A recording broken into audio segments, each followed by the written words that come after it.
Hello, Maui families. I'm Erin Wade from the Department of Management. Hello, hi everyone. My name is Sarah Jenkins. I am a public information officer for the Office of Recovery. Nice to be with you all today.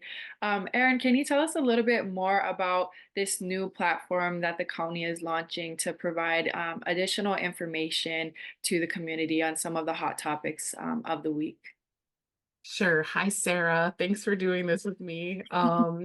We wanted to set up this coconut wireless because we know that there's this lots of stuff happening between the week, between meetings. Sometimes meetings get canceled due to weather, and we don't want there to be a break in us being able to debunk myths or get important messages out to folks. So we certainly have the notifications process, which is a little bit more formal with My Recovers. We still recommend people sign up for that to get those direct notifications.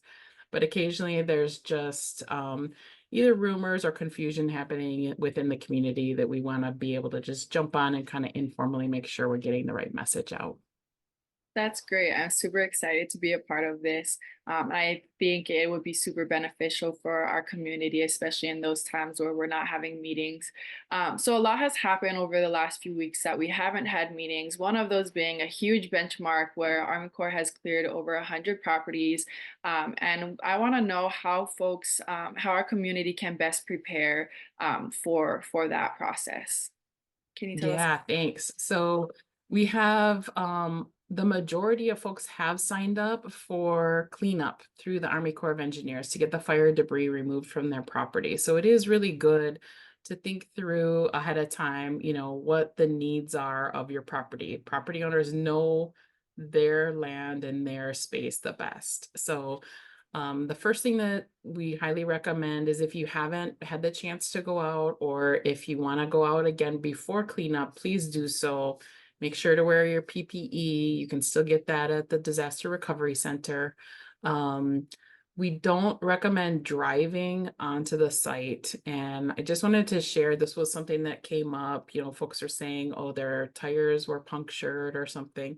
So at the edge of the property, right where, even if there's no curb, there's still a BMP, a best management practice, and it's nailed down with nails, which have a little bit of a cap. But when cars drive over it, it can puncture the tires. So we don't, there's multiple reasons. Don't drive on it because it'll ruin the BMP.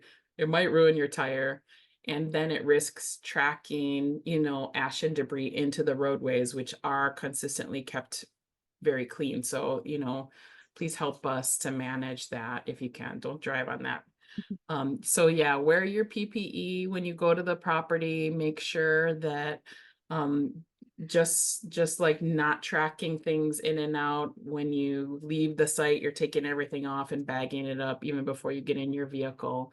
We just, let's not spread it around the community any more than we have to.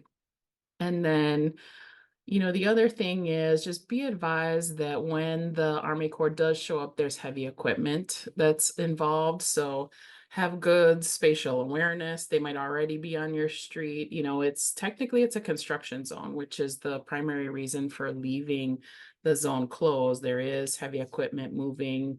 Roads are narrow. Be advised, make sure that you've got visual eye contact with, if there's equipment moving near you, that on an adjoining property, you're connecting with that. And then also just make sure, knowing your property, if there's anything sensitive or missing that you want to make sure the Army Corps knows of in advance, jot that down for yourself and have a plan for what your hopes are, for how that's dealt with before the heavy equipment arrives at your property.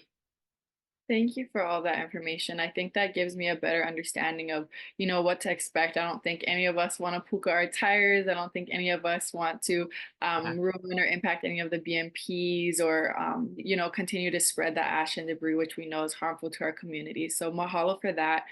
You touched a little bit on this, but will owners be able to go there and be there during the cleanup? Yeah, they will. So again, the Army Corps knows that you know your property better than anybody else. So the preference is if you're able to be there and assisting, just adding your 2 cents as the cleanup is happening, that it's really helpful. They will have you at a safe viewing distance, and not on physically on the site, and that's for your safety. But they do highly encourage you to be a part of the cleanup process.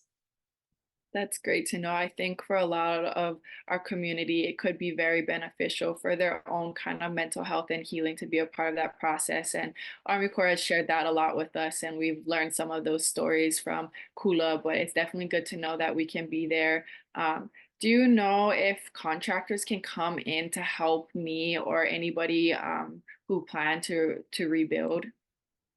Oh yeah, great question. So the Maui Emergency Management Agency did just set up a placarding system so that if as you know, the zone is still closed.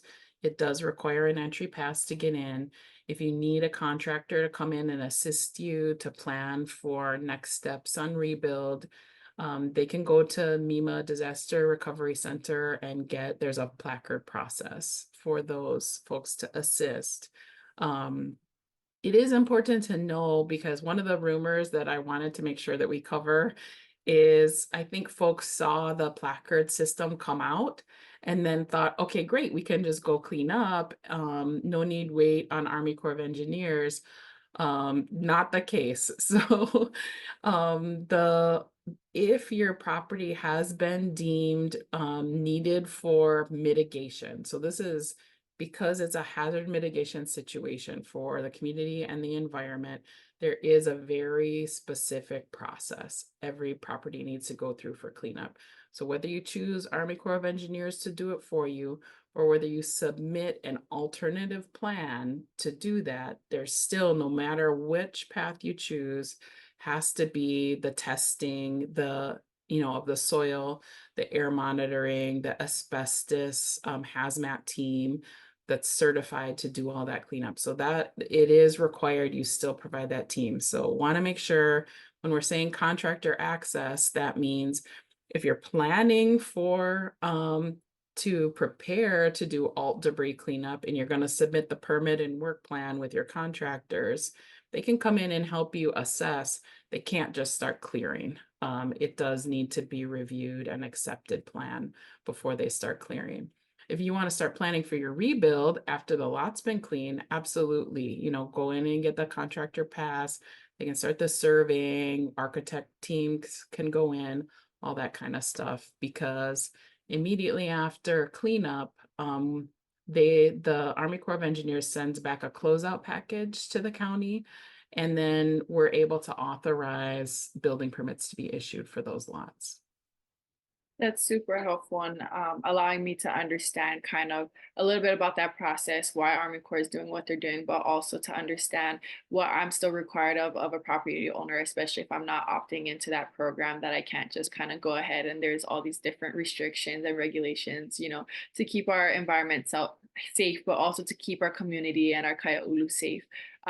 My another big rumor that I heard going around, kind of in this transition period where we didn't have a lot of meetings, was that if someone had their slab or foundation removed during building, the permit would not be grandfathered. Can you clear this up or explain a little bit to me what this means for me?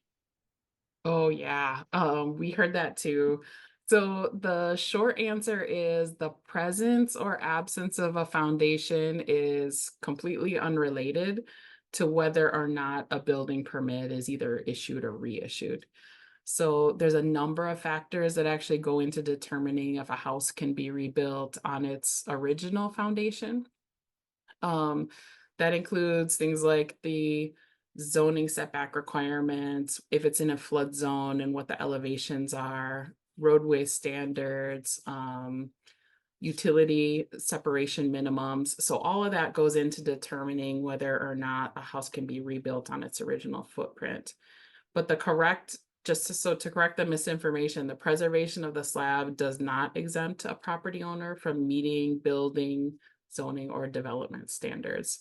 We will be having some meetings in the coming weeks to talk more directly about this, but I just want to make sure when people are deciding what to do in terms of cleanup, whether they're going to use Army Corps or alternate debris, don't think that you have to keep your slab so that you can keep your building where it was. That's not the case. That's super helpful. And just another clarifying question. I would still have to follow those, existing county zoning laws and policies, regardless if I left my slab there or it was removed. Is that correct? That's correct. Yeah. Thank you. Do you have any other information you'd like to share with our community, some of the hot topics going around, or, any kind of takeaways that you think that we'd like to share this week?